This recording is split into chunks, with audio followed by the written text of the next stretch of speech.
So let's see the another example for preparing a cost sheet. Here the Mr. Gopal furnishes the following data relating to the manufacture of a standard product during the month of April. So these are the details about the for the month of April from Mr. Gopal company. From Mr. Gopal, it's not company, is so here raw material consumed is 15,000, direct labor charge is 9,000. So they are working the machine. They are working on mission for 900 hours April month, and the rate per hour for mission is 5 rupees, and they are charging the administration overheads from the work cost, that is 20%. So after work cost we have to calculate the administration overheads 20% on work cost, and selling overhead heads are 50 paisa. So here the units produced in April month, that is 100 units they have produced in the April month, and the units sold 6,000 units sold from the 17,100 units which they have produced in April month, and they have sold that units for rupees 4 per unit. So you are required to prepare a cost sheet from the above showing the cost per unit sold and profit for the period. So let's see the calculation. So here is the calculation. Now we are unit cost also, so that's why we took two columns, rupees and for per unit. So as well as we will have so direct material in the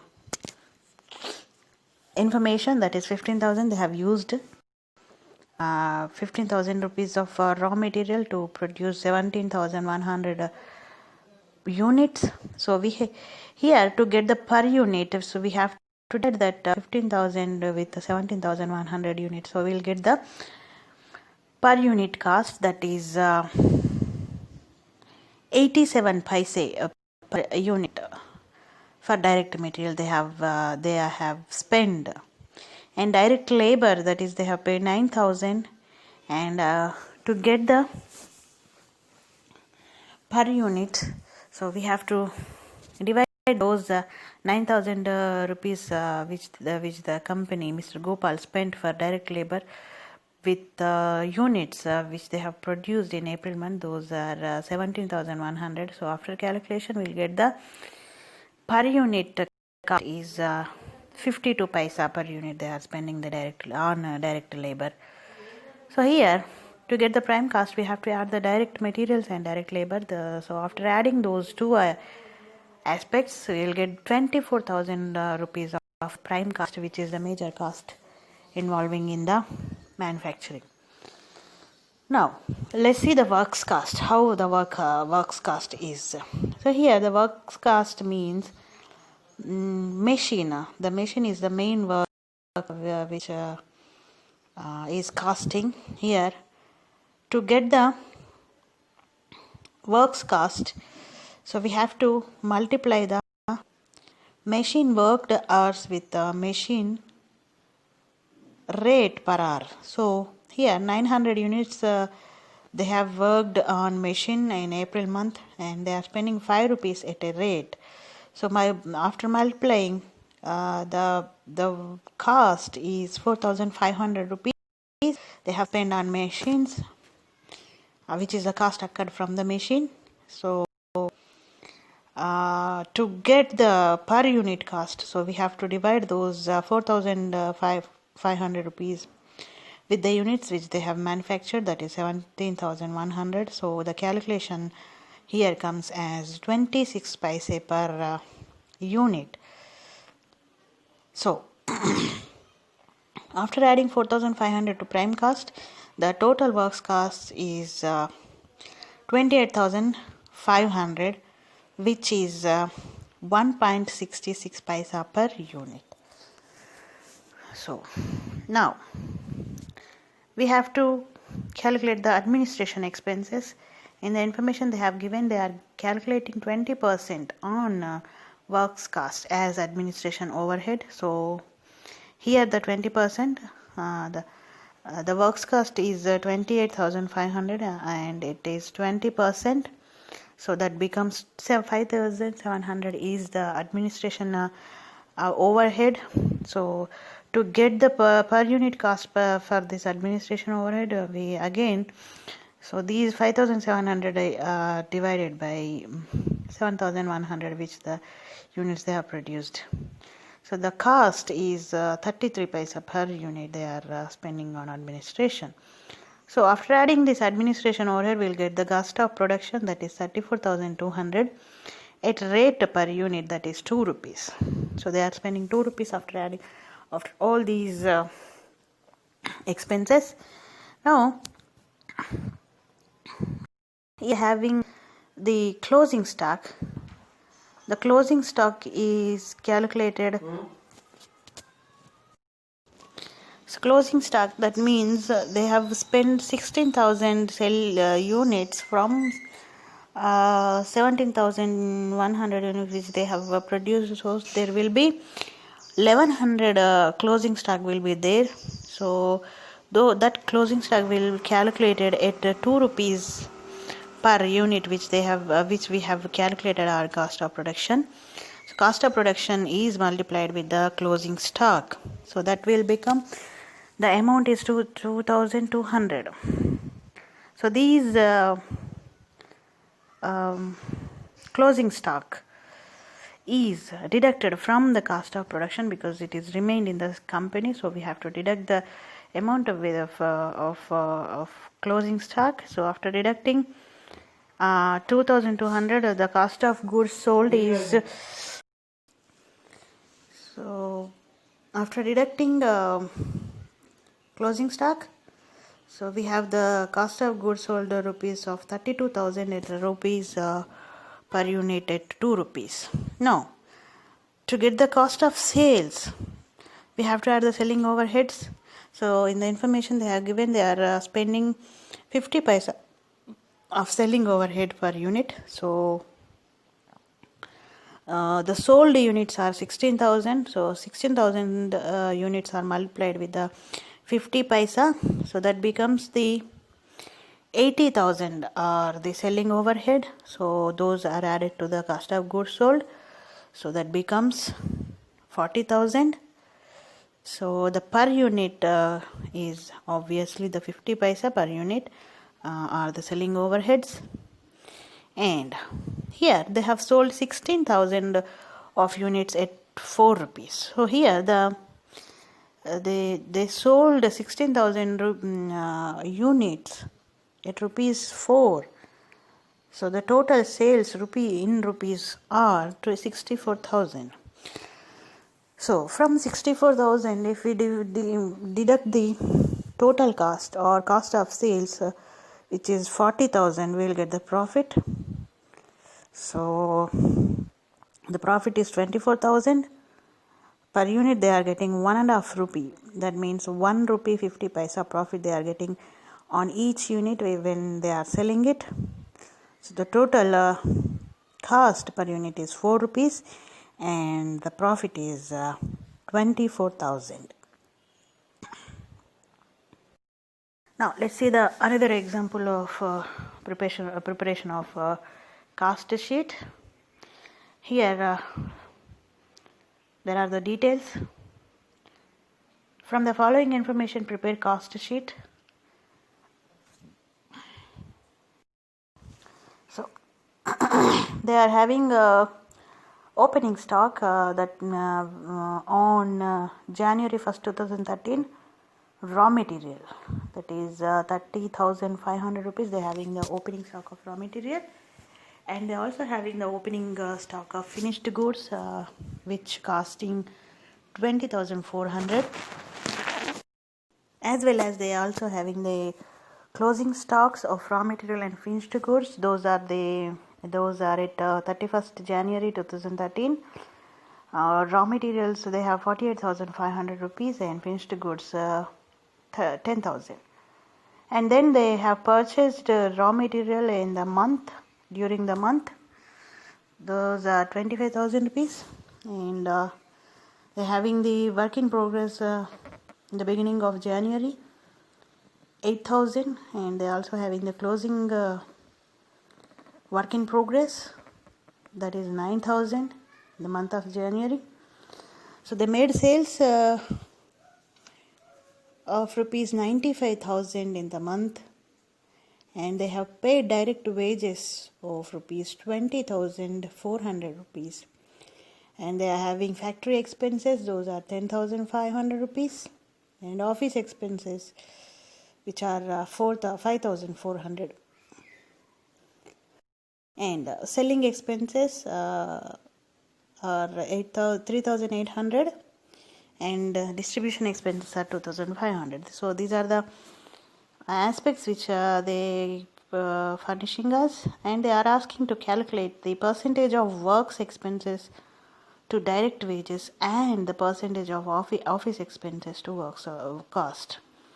So they are asking to calculate the cost of direct wages on work expenses and office expenses on work cost. So let's see the preparation of cost sheet first, then we'll calculate the percentages of work expenses and office expenses. So now let's get into the preparation of cost sheet. So here is the preparation of cost sheet. So we'll start with the stock of raw material in the beginning of the January month, that on 1st January 2013 they are having the 30,500 rupees of opening stock, and they have made purchases in the month. Those are purchase of raw material, though they have purchased 25,000 rupees of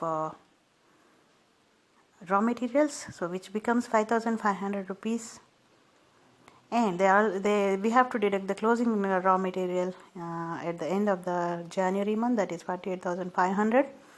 So after deducting 48,500 of closing with raw material, so the material consumed by the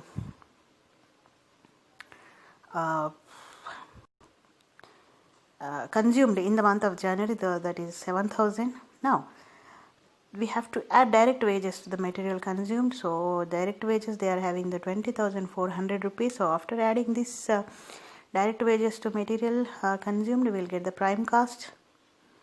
The prime cost is 27,400.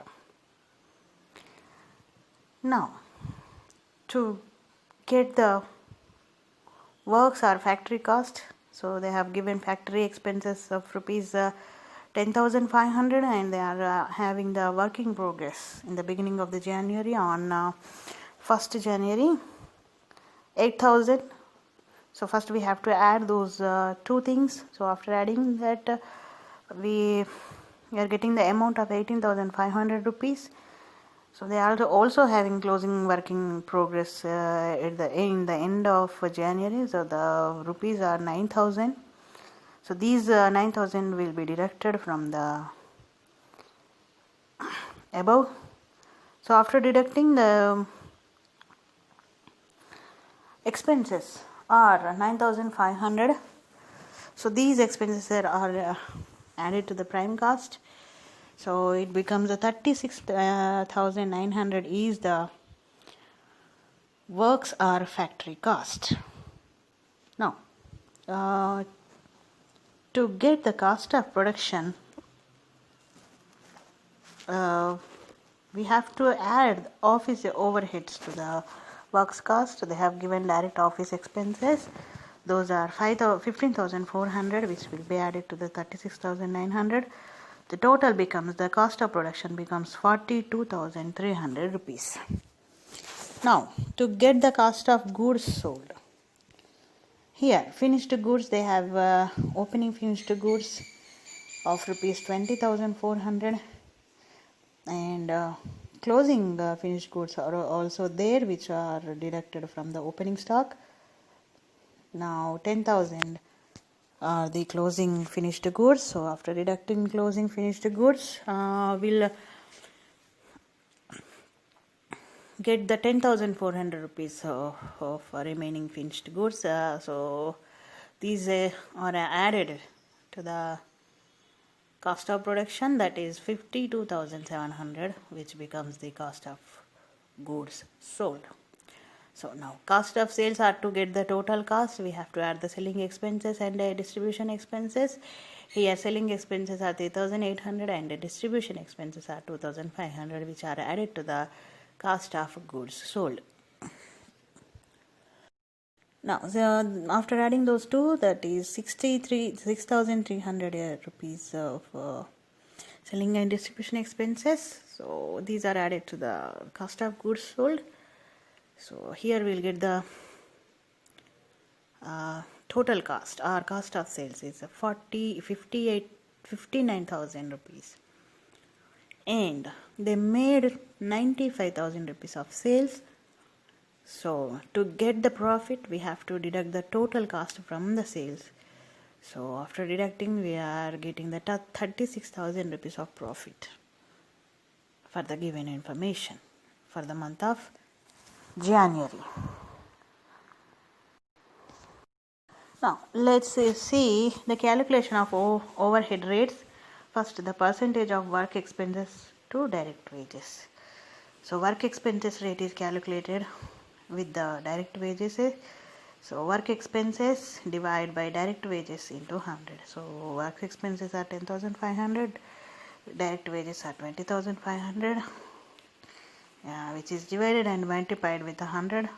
That becomes the 51.47% of works expenses to direct wages. Now here let's see the percentage of office expenses to works cost. So office expenses by works cost into 100. So in the problem they have given office expenses of rupees 5,400 and works cost is 36,900, which we have calculated, into 100. So the 14.63% is the percentage of office expenses to works cost.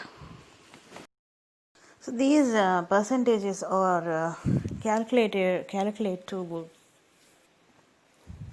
know the relationship between two aspects which depending upon one on another.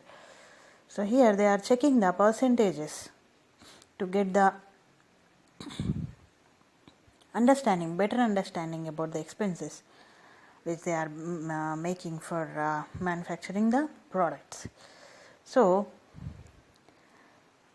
why they have taken work expenses and direct wages means direct wages are the major part in the production, and work expenses includes the factory expenses. So these are all related to the production level. So with this they can know how much wages they are paying, how much work expenses they are paying, what is the relationship. It means they are having 50% of work expenses for direct wages, 51% almost. So factory expenses are direct wages are the important factor in manufacturing, but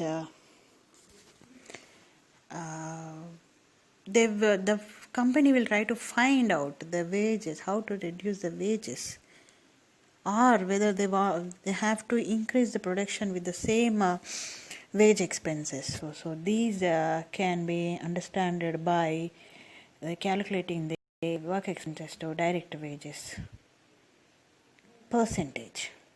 Now here they are also calculating the office expenses to works cost. So how much they are spending in the factory, how much they are spending on factory as expenses, and how much they are spending on office expenses. So this relation is important because factory is little bit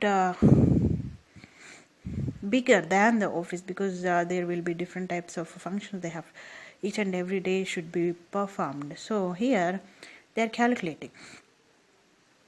So here the office expenses are 5,400 and the works cost is 36,900. So with the comparison, so there are very less office expenses are there comparing to the works cost. That means factory costs 14% of 14.63% of expenses they are spending on office. So works costs are more when they compare to the office expenses. So they try to reduce the works cost or they will try to utilize the maximum resources for which they have been paying.